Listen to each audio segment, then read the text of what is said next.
শেখ শাহজাহান মামলায় মূল সাক্ষী ভোলা ঘোষ তিনি বিস্ফোরক অভিযোগ করছেন। তিনি বলছেন তিনি এবং তার পুরো পরিবারকে প্রাণে মেরে ফেলার চেষ্টা করা হচ্ছে, পুরো শেষ করে দেওয়ার চেষ্টা হচ্ছে। এসএসকেএম থেকে বেরিয়ে এসে এই মন্তব্যই তিনি করছেন। এমনকি শেখ শাহজাহানের ভয়ে তিনি একেবারে এই রাজ্য ছাড়া ছিলেন, ভিটে মাটি ছাড়া ছিলেন। 2024 সালে শেখ শাহজাহান গ্রেফতার হওয়ার পর তিনি বাড়ি ফিরতে পারেন।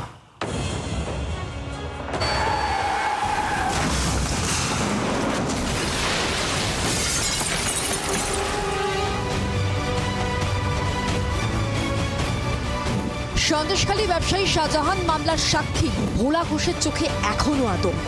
এসএসকেএম থেকে ছাড়া পেয়েই অভিযোগ তার পুরো পরিবারকেই শেষ করার চেষ্টা চলছে। আপনাকে যে প্রাণে মারতে চায়? হ্যাঁ, আমি সব বলে দেবো, সব প্রকাশ করবো। প্রাণে মারতে চায়? আমার প্রশাসন দায়িত্ব নিয়েছে, প্রশাসন চেষ্টা চালাচ্ছে। আমাকে প্রাণে মারতে চায়? টোটাল ফ্যামিলিকে শেষ করতে চাইছে। আমি আজকের মুখটা খুলবো না, আমার অনুরোধ।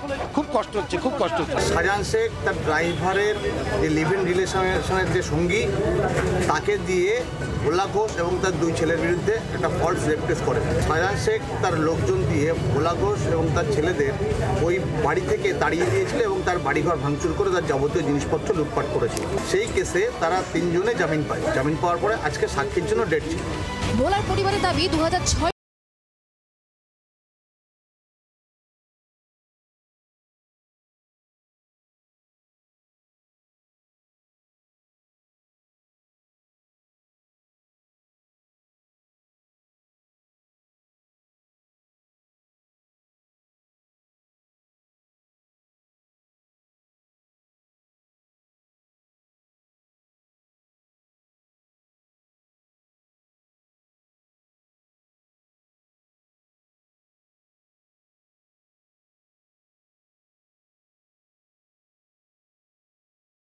অভিযোগ 15-16 সালের দিকে আমার বাবার ব্যবসার উপরেও হাতা মারে যে আমাকে বিনা পয়সায় শেয়ারে নিতে হবে, না হলে ক্ষতি করব। শেখ শাহজাহান গ্রেফতার হলে ফের সন্দেশখালীতে ফিরেছিলেন ভোলা ঘোষ। সূত্রের খবর সিবিআইকে শেখ শাহজাহানের বিরুদ্ধে তদন্তে গুরুত্বপূর্ণ তথ্য জুগিয়েছেন তিনি। বাবাকে জীবনে মারার জন্য বিভিন্নভাবে চক্রান্ত করেছিল। বাবা সেই জীবনের ভয়ে 2020 সালে বাড়ি ত্যাগ করেছিল। যাবতীয় সিবিআইকে তথ্য দিয়েছিলেন এবং উনি একজন বড় সাক্ষী সিবিআই রয়েছে। ছোট ছেলেকে হারিয়ে শোকস্তব্ধ ভোলা ঘোষের স্ত্রী।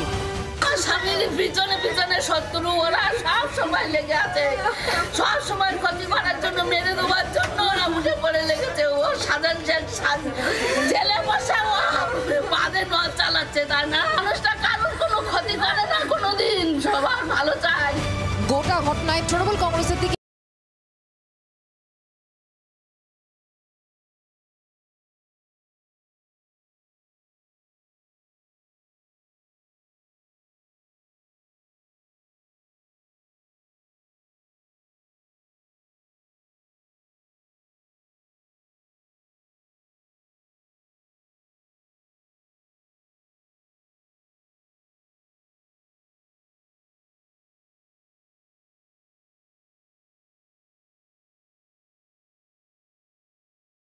ঘন্টা।